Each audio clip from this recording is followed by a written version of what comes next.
The David Pakman Show at davidpakman.com.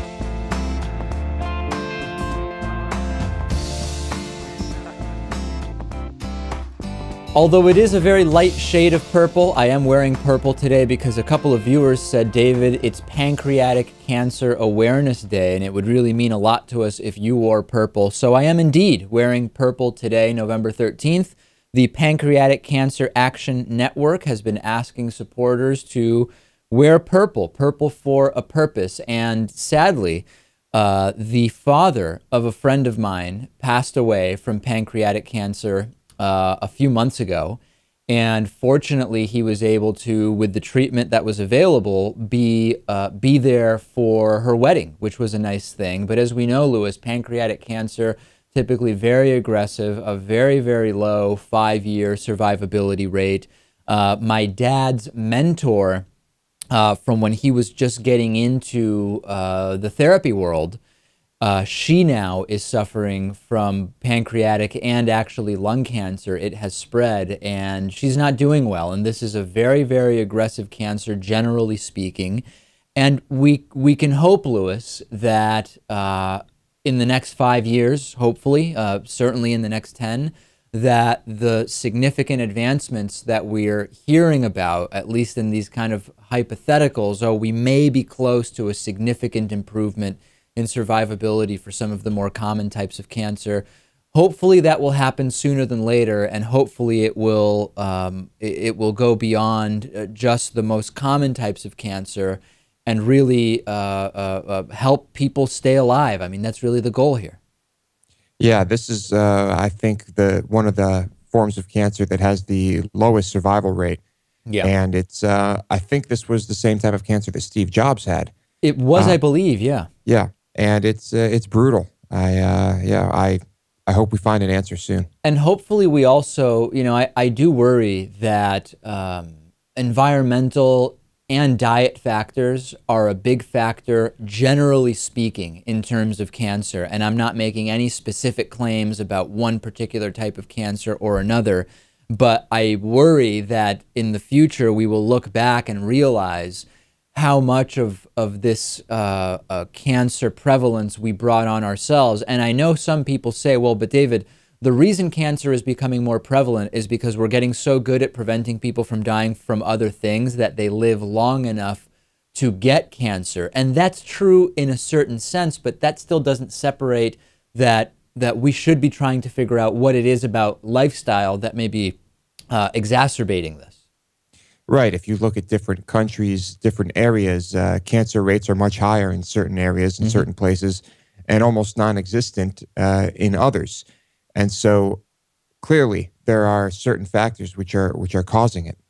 I don't know if you've missed this over the last 24 hours, but humans have landed on a comet. We now have the first photos coming to us from the surface of a comet that we know as 67P, which is short for 67P Churyumov-Gerasimenko, which is a sort of rubber ducky-shaped comet. We have been traveling to this comet for 10 years. This has been planned for 25 years, and the total distance traveled was 6.4 billion kilometers, or roughly 4 billion miles, to reach this comet. This is truly remarkable, Lewis, and it was the European Space Agency lander that did this. Rosetta is the orbiter. Philae, I think, is it Philae or Philae that it's being pronounced, Lewis? I think it's Philae. Philae. The lander Philae is now on the surface of this comet. And just to give you a sense of the scope of the distances we're dealing with, Lewis, if you imagine standing up on the third step of a ladder and jumping down and trying to hit a target, if you miss that target, you might miss that target by a few inches and you just adjust and stand on the target you were trying to hit. This comet bounced 2 or 3 times, depending on the reports you read. And one of these bounces led to a 1 kilometer miss. It bounced 1 kilometer up back into the air and then landed 1 kilometer away from its target landing site. And that's a distance that to us just bouncing over a kilometer is hard to even conceive mentally. And this is a very tiny distance when we think about the size of and the distance of this entire voyage. Yes, it could have been disastrous, I guess. I think there are still a few things that have gone wrong. Yeah.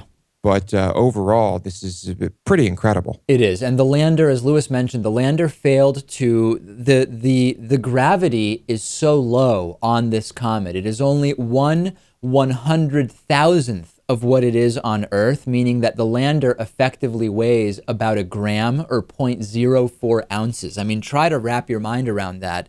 That the goal was to use these three sort of harpoons to secure into the surface to then allow the lander to drill. And the concern is, if not harpooned, because the gravity is so low, merely by drilling, Lewis, the lander might end up pushing itself back off of the comet, which of course would be a disaster. Yes, hopefully from here on out everything goes well. But I mean, just landing on it is such an accomplishment. No question about it. And I'm not so interested in this from the point of view of extracting resources from comets or asteroids, but more in the sense that we are now starting to figure out, think about what has been done here. We do a 6.4 billion kilometer trip over a 10-year period.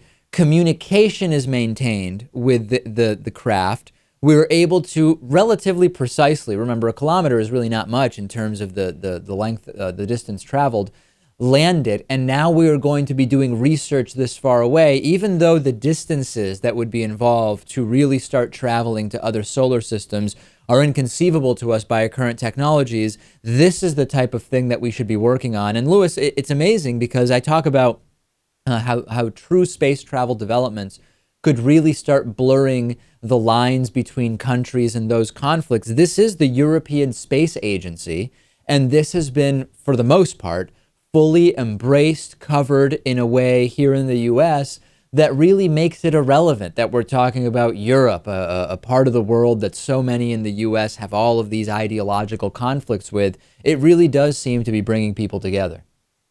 It does. I'm very much looking forward to the Afghan space program and you know, other similar programs. No, all joking aside, you're right. This is a great thing, and if only we could all focus on this type of thing.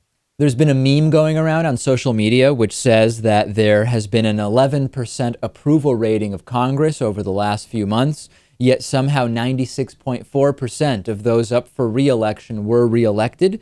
PolitiFact fact-checked this, and it is actually almost exactly right. The average approval rating for Congress, looking at a bunch of polls over the last few months, is right around 14%. And the average re-election rate for those in the House of Representatives and in the Senate is right around 95%. So, Lewis, this is really a concerning thing, because if you think about that, 14% congressional approval, yet 95% of those individuals who only are approved of by at a 14% rate have been re-elected. What do you make of this?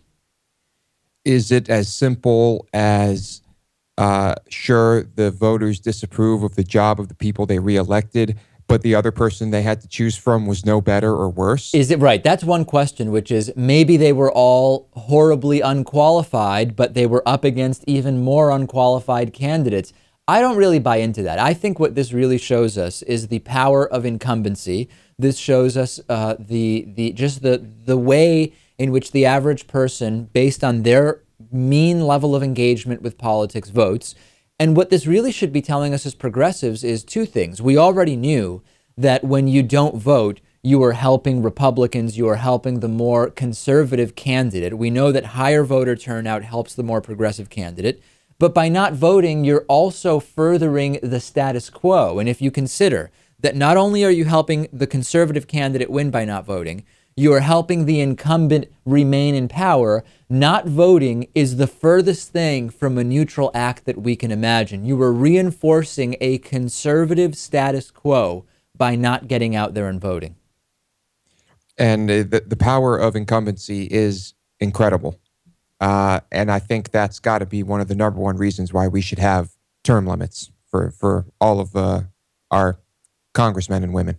Speaking of someone who should have been term limited a long time ago, Senator James Inhofe, a known climate denier, went on CNN the other day, okay? And he was on there to talk about how he is expected to chair the Senate Environmental Panel, which is just out of a horror story, if you can even imagine that. We're not going to focus on that today, though. And he is insisting that climate change is not definitive. So let me set the stage for you here. I'm going to play the clip of James Inhofe explaining why he doesn't think climate change is definitive. But what I want you to focus on here is what isn't being said. And if you don't know what isn't being said here, I'll tell you after the clip. Let's watch, let's listen first. There's a scientific consensus, overwhelming, that climate change is real, that it at least partly man-made, that some action must be taken. Now, you've called it a conspiracy. What are you talking about? No, I'm just saying that when you say that science is settled and the overwhelming scientific analysis comes to that conclusion, Frank, that is just not correct. I can remember back in about 2002 or 2003, when I first started finding out from scientists that the science is not there, and then all of a sudden it started rolling in, and I published in the Congressional Record not hundreds, but thousands of scientists who disagree with the United Nations. Keep in mind. Okay, so James Inhofe is just wrong, Lewis. The overwhelming scientific consensus is that there is climate change happening and that human activities on Earth are at least partly responsible for the changes that are being observed. I started doing some research and said, well, this James Inhofe, I remember hearing more about him and his relationship to climate change. And I started doing some research, and it turns out that part of the reason he doesn't think climate change isn't going on isn't actually because there isn't a scientific consensus. It's because he believes that humans don't have the ability to affect the climate on any broad basis because God would never have created a situation where that would be possible. That's right. Inhofe is one of these guys who says climate change, God wouldn't set up a situation for us where we could truly affect the climate of our planet. I also researched further in terms of the flow of money, and it turns out that during his 25-year tenure in the Congress, Inhofe has received over $1.5 million in contributions from the oil and gas industries, by far his largest donor. So listen, I don't criticize CNN for having this guy on. I'm all about exposing corrupt, fraudulent, and uninformed extremist views. Anyone who pays attention to this program knows that. But it is irresponsible for CNN not to say directly, my guest believes that God has set up our planet so that we can't affect the climate. That informs his opinion. My guest has received $1.6 million in funding from companies that would lose money if regulations were made more strict around climate change and around pollution. It's irresponsible, Lewis, for CNN and other corporate media to not make that completely explicit during these interviews. Just about everything they do is irresponsible. When was the last time you heard tough questions being asked on CNN? Or CNN bringing up points like this about people they might be talking to? It just doesn't happen. And it should be happening. And this is, there's some good stuff on corporate media sometimes. There's some well-done programs, but these are just the obvious questions. If you have someone on who has such a view that is completely disconnected from the empirical scientific realities of modern society, and or maybe they didn't even research, but the information is there, God wouldn't allow climate change, 1.6 million from companies that have a vested interest in him holding that opinion.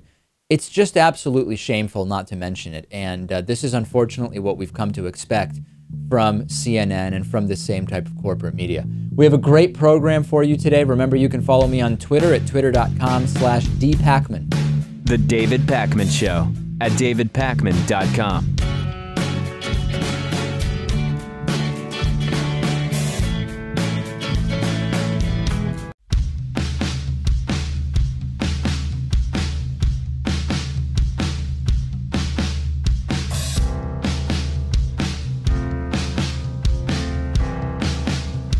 Welcome back to the David Pakman Show.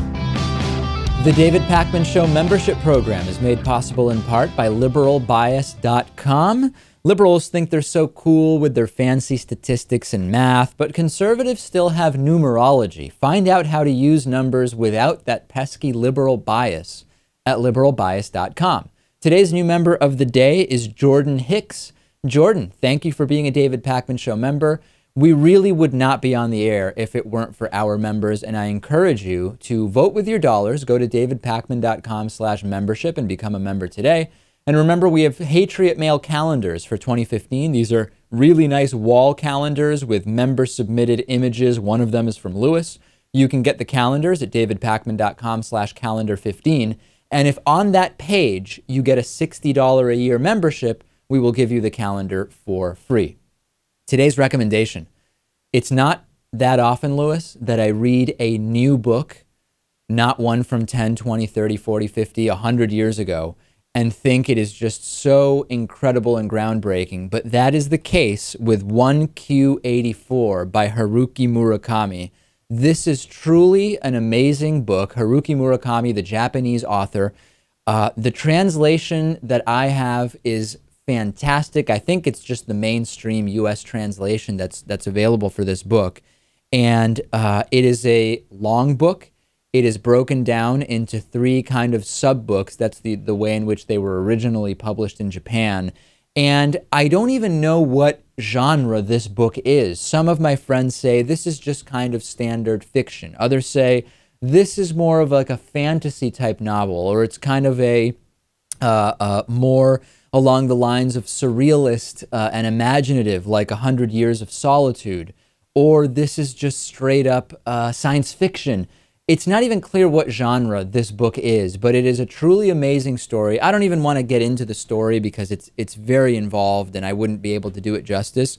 But rarely do I read new fiction and am I so impressed by it. I bought another book already by Murakami that I'm going to be reading. I could not more highly recommend, Lewis, 1Q84. And 1Q84 is a reference to George Orwell's 1984, of course, written back in the 1950s. Now, is this the first Japanese book that you've recommended? I think that it may be, yeah. There was a while where I recommended a couple of Chinese crime fiction novels by Chu Xiaolong. But yes, I believe this is the first Japanese fiction that I've recommended. Thank you for noticing, Lewis. Well, I would recommend that the audience not take this lightly and listen to Dave. I think that that's absolutely a good idea. And even a lot of my friends who have read this book have had mixed feelings about it. Some saying they felt that the translation may have caused like a kind of feeling of disjointedness. And I don't think it's at all an issue of the translation. I think it's just written in a way that is maybe different than what we're accustomed to. But I just absolutely loved it. If you've read 1Q84 by Murakami, write to me. Tell me what you thought about it. Yesterday on the bonus show, we talked about this diagnosis that Glenn Beck talked about on his program. And as I mentioned on the bonus show yesterday, I was kind of hesitant to talk about this on the regular show before today because all we really had were claims from Glenn Beck that even if I had a feeling sounded a little bit strange, even if it seemed like he was kind of trying to promote maybe underhandedly a pseudoscientific treatment center where he claims to have received care, who am I to really say Glenn Beck is wrong about what he's saying medically? To remind you, if you aren't familiar with what Glenn Beck has been saying, he talked about how he thought he might have to give up his program because of neurological symptoms that he was having. Take a look at this. My writing became more hurried. My late night conversations with Ben became more intense. My wife was always saying to me, get off the internet, get off of line, stop writing, what are you working on then? And we would pray, and in my prayers I would say, okay, am I done? Do I put my sword down now? Am I done? But the answer was always no. What's funny is at the same time my body and brain were shutting down, my spirit was growing stronger. He was humbling me. He was making our relationship stronger.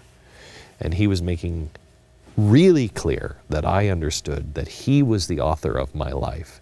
He was the one who would animate me. And I would shortly find out that literally every breath I took, every step that I made was a gift from him. Okay. Since this went live, any number of compelling medical experts, Lewis, have come forward and have said, this seems like straight up quackery from Glenn Beck here. He said now that his brain is back online in a big way, and a whole bunch of medical experts have come forward and they said, this really is not sounding right to us. It sounds like medical quackery. First of all, chiropractic neurology is the field that Glenn Beck talked about. This is a relatively controversial branch of medicine, and even that term already implies that it's legitimate. Dr. Stephen Novella from Yale University dismissed it as outright pseudoscience in a column in 2011. He said chiropractic neurology does not appear to be based on any body of research at all, nor any accumulated scientific knowledge. I'm not aware of any research that establishes their core claims. A search on PubMed for Carrick T yielded nothing. This is the doctor that Glenn Beck claimed treated him. And searching chiropractic neurology yields mostly studies about complications from chiropractic treatment.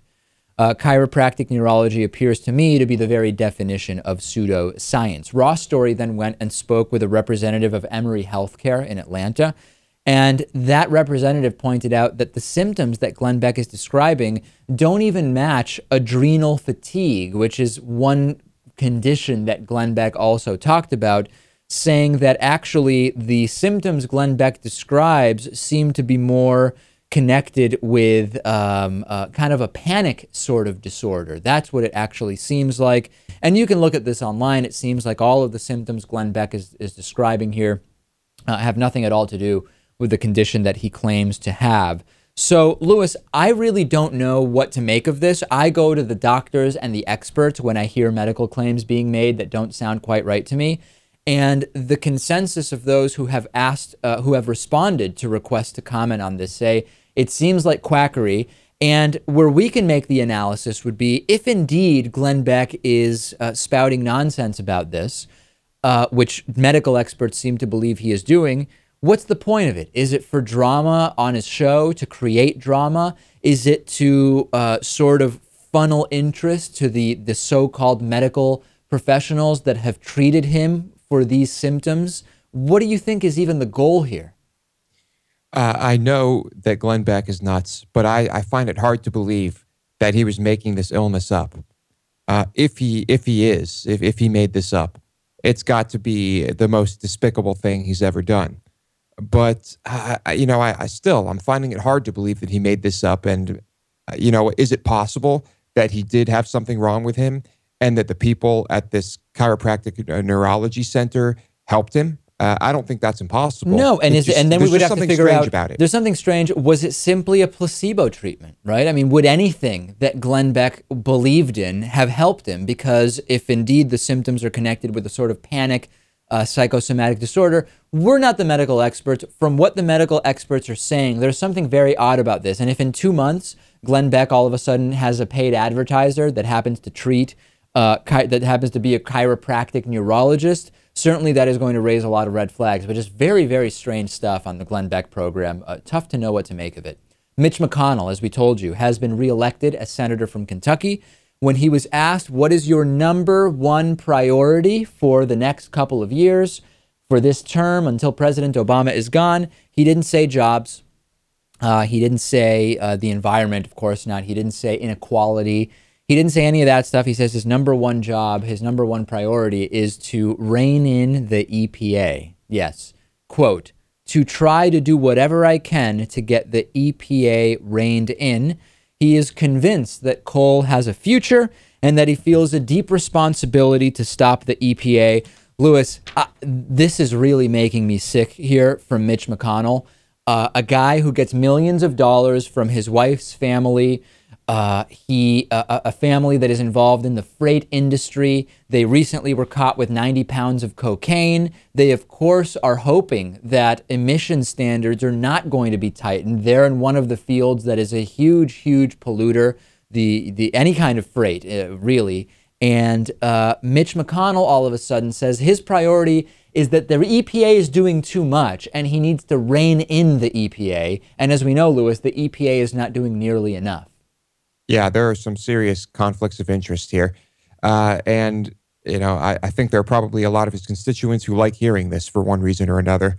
I don't know if those are good reasons or not, but it seems to be the mission of Republicans to not to necessarily intentionally destroy the environment, but certainly not to let it get in the way of making money. Exactly. Yes. And as we found out, we now know more about Elaine Chao's family's shipping company. And not only are they shipping cocaine, as we found out about yesterday, they also ship coal all over the world. And lo and behold, McConnell gets millions of dollars from them. And now he wants to make sure the EPA doesn't limit their ability to continue profitably shipping coal all over the world, which is subsequently used to pollute this entire planet. These guys, Lewis, are so corrupt and so disgusting. And it is so available to us now based on the advent of the internet and basic Google searches. And it does not matter. When asked about climate change, he goes, listen, I'm not a scientist, but, and then all sorts of nonsense is always what we hear. It's absolutely sickening. And we will talk to Bill Scher next, actually, about why we're seeing this disconnect between what people believe to be important issues, environment is one of them, and why they keep re-electing people like Mitch McConnell. That's next. The David Pakman Show at davidpakman.com.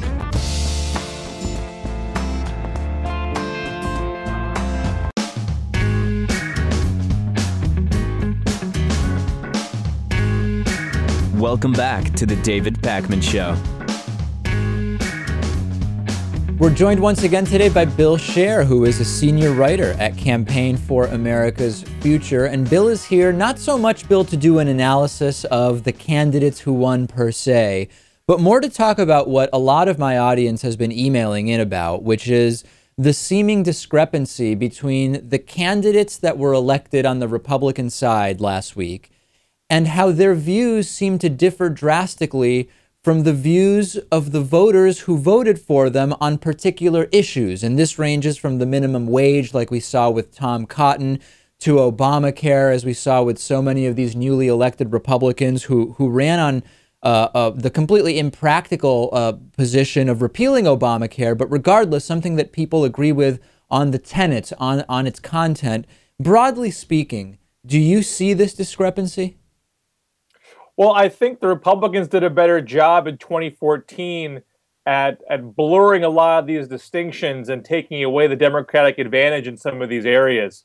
Take Obamacare, for example. In some of the more conservative areas, you saw the same old repeal Obamacare message, but in a lot of other areas, that was much more muted. Take Kentucky, where the state Obamacare exchange is not called Obamacare, it's called KYNet, and it's very popular. Mitch McConnell had to run on, oh, don't worry, no matter what we do in Washington, we're going to keep the state health insurance exchange. Right. Which was a farcical if you know the details of the bill, but to the average voter who doesn't follow these things as closely, that was a reassuring message. On other issues, like, say, on reproductive freedom issues, Cory Gardner in Colorado was getting pummeled from Mark Udall for being anti-abortion, anti-birth control. Well, Cory Gardner just said that he's for birth control and took that off the table. Whereas, and some people mocked Udall for being having a single issue attack campaign. But in Michigan, Gary Peters won with a big gender gap in his favor because he ran the same kind of campaign against the Republican candidate Terry Lynn Land, and she did not recalibrate her views. So it's that blurring of the distinctions that Republicans did this time, as opposed to, say, 2012 with Todd Akin or 2010 with Christine O'Donnell, that they did not do. Well, let me run one hypothesis by you that was sent in to me by a viewer of our show named Kurt, who said, from his anecdotal experience talking to voters that he knows in Georgia, people seem to overstate their conservatism in this kind of amorphous, hypothetical way in their minds. And I've had the same experience talking to people where you say, well, who did you vote for? And someone will say, oh, I voted for the Republican candidate. And you say, why? They say, well, because I'm conservative. And then you say, really, let's talk about the issues. As you start to get these people to talk about their specific views on issues, it turns out they're not conservative. They just seem to think that they are. Well, there's a certain tribal loyalty, I think, on both sides of the coin, where you feel generally more comfortable with your party and you don't necessarily dig that deep into the policy specifics. And as we talked about on a past show, the whole 2014 map was skewed to the red. You had a lot of red state Democrats defending seats, or purple state Democrats in seats that Romney had won in 2012. And that made things very hard. So those tribal loyalties were very hard to dislodge. There's some hope that perhaps Democrats could pull off a turnout miracle and defy the prognosticators as they did in 2012 with micro-targeting technology and a beefed up get out of the vote force on the ground. But that proved not to be true in these redder states where I think the tribal loyalties were triumphant. Yeah, and I think the fact that tribal loyalties exist on both sides is without question, but there's what I see as a very clear trend that for a long time now, people want to understate their progressivism or their liberalism. You hear very commonly, I'm not really this far left person. And on the left, I see this understatement of how progressive one is. But on the right, it seems to be quite the opposite. The idea of being, I'm not really that conservative is not as common of a refrain from Republican candidates as I see it from progressive candidates. Well, I think you saw it a little bit more so this time around. Cory Gardner is sort of the most dramatic example. I mean, he flat out ran on, I'm a different kind of Republican. Yeah. You saw other cases where, say in Arkansas, Tom Cotton or Dan Sullivan in Alaska, where there were state ballot initiatives to raise the minimum wage, and they had to embrace those initiatives, even though they were railing against Obama's proposal for a higher federal minimum wage. Dan Sullivan in Alaska said that he took on Wall Street. They weren't necessarily running on. You didn't see a lot of vote for Republican Tom Cotton or vote for Republican Dan Sullivan. They didn't think that the brand name of Republicans was their ticket to success. They instead, they attacked the Democrat for voting with Obama X% of the time, but then would talk about how they would be independent. Tom Tillis, North Carolina, did this. I'm gonna put Carolina first and not party. So they realize that the Republican brand is still very damaged, even in red states. They are able to pivot a little bit better and mask that in a way they hadn't in past elections. So in thinking about the next couple of years and the lead up to the 2016 election, as you and I have talked about before, and we've talked about it on the show many times, the set of candidates, the set of races that were to be decided this year heavily favored Republicans.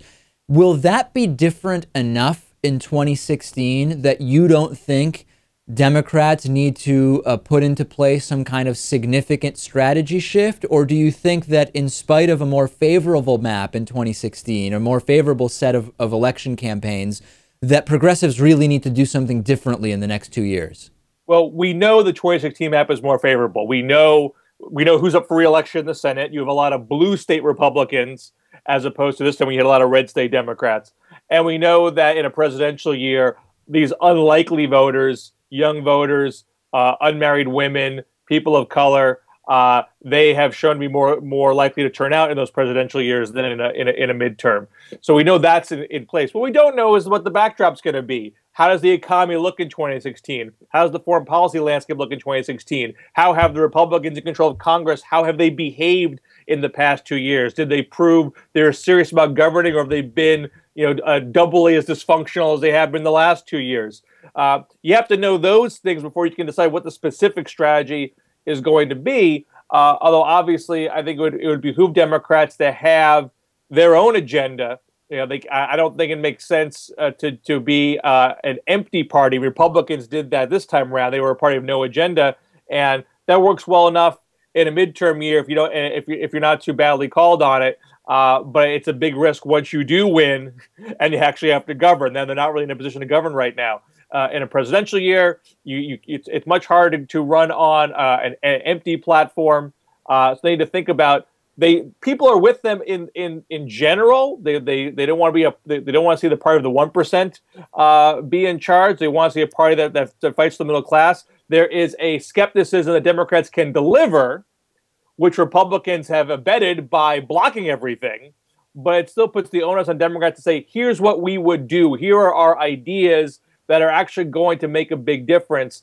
And I think there are certain things like raise the minimum wage, which are popular and they should not abandon.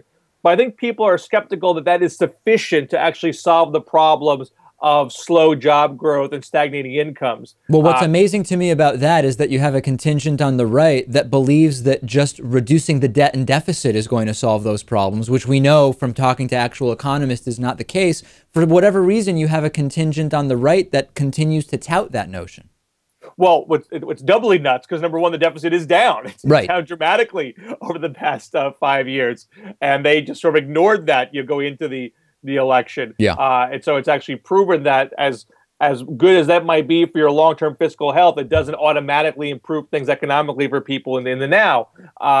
So there's that issue for them. And two, again, they're in the spotlight now. They're on center stage. They claim they're going to be better for the economy and get things done. Now they have to prove it, and they lack an actual policy agenda to execute on that concept. So I think they're gonna be in a weak spot in 2016 no matter what. Democrats need to be able to take advantage of that with a very robust agenda that people say, yes, I feel like this would work if we actually give these guys full control of the levers of power in Washington. Maybe people will be more disabused that there's something magical about divided government that would make things better. People might say in 2016, you know what, we actually need one party in charge to actually do the things they say they're going to do, and this party has a better plan on how to do it.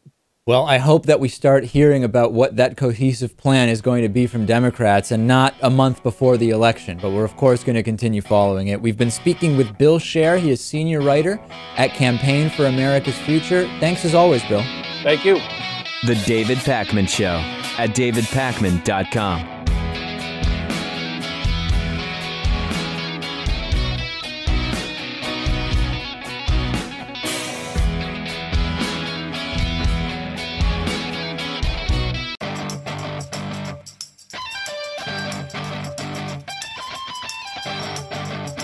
The David Pakman Show at davidpakman.com.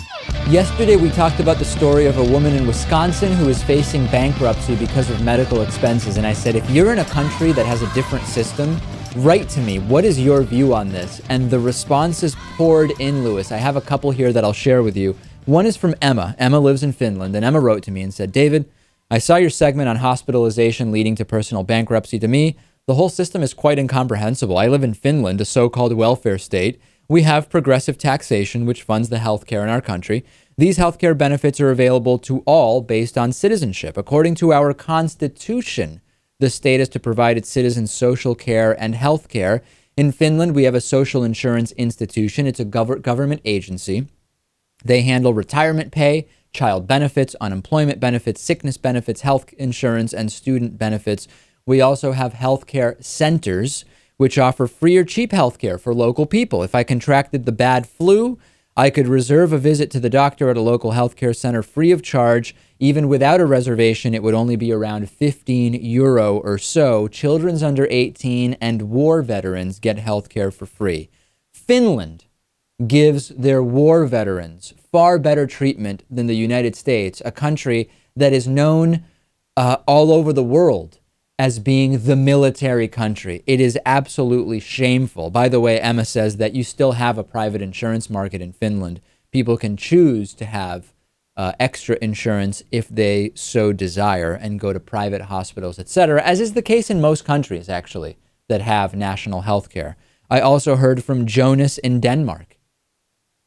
Incredible. As a Danish person, hearing your story about the U.S. healthcare system, where if you go to the wrong hospital, you can end up with a huge bill. It is just so insane to me. In Denmark, we have a free healthcare system, of course, funded by taxes, not truly free, where you can get help if you need it, no matter how much money you have. Now, I often hear about how Republicans in the U.S. are saying that public healthcare will hurt jobs in the insurance industry. However, here in Denmark, we do still have a private health insurance market as well. If you're interested, Google healthcare Denmark. It cost me about $20 per month for an additional private insurance.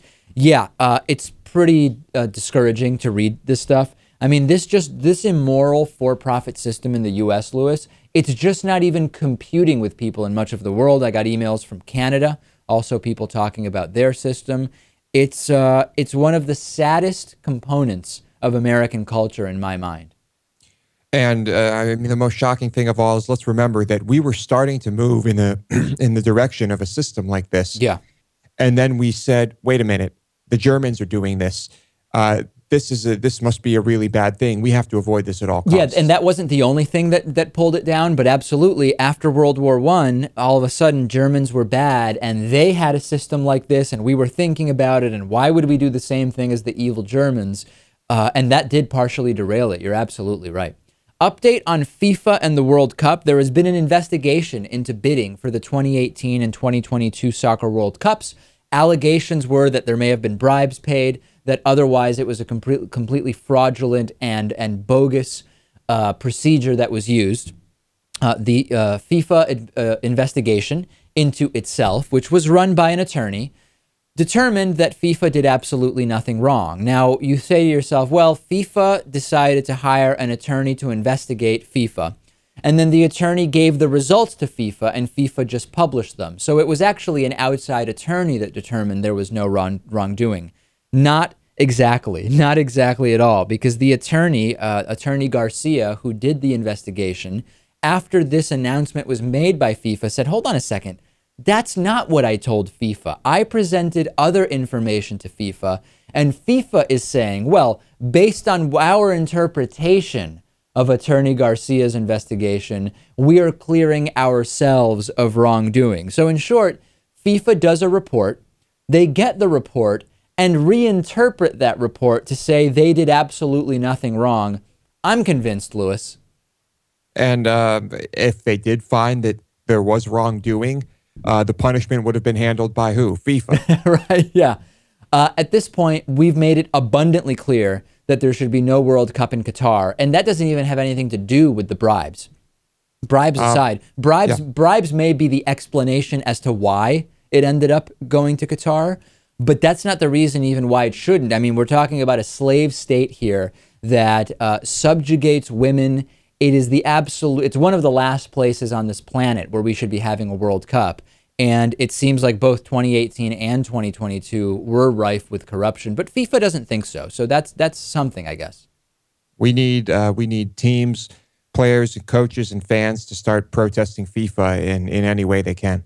We have a voicemail number. If you want to comment on these or any other stories, you can call 219-2-DAVID-P. Here's one voicemail that came in. Hey, David, this is Andrew. I just want to make what I feel like is a very important point based off the midterm elections and some of the crazy people that just got elected. This is just a shout out to anyone who's considering registering GOP that is a Democrat and voting in the primaries for the least qualified Republican, so that the Democratic candidate will have an easier time running. I would really strongly caution anyone considering doing that against it, because we just saw Jody freaking Ernst win an election, and the last thing we need is a crazy person like her running this country because we decided to, vote her in the primaries and somehow she wins. Because after this midterm, we could see anything can happen. Jody Ernst, Scott Walker, plenty of others, but really, yeah, just don't do it. It's just a bad idea. Just all bets are off at this point.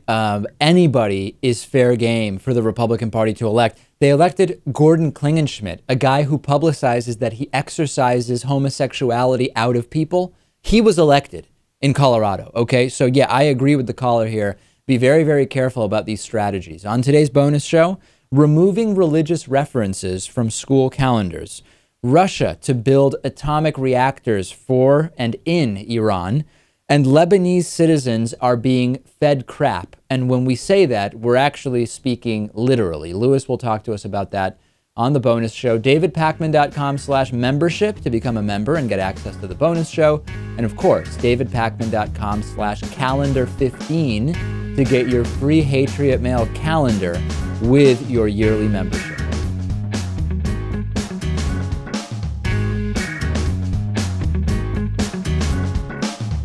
The David Pakman Show at DavidPakman.com.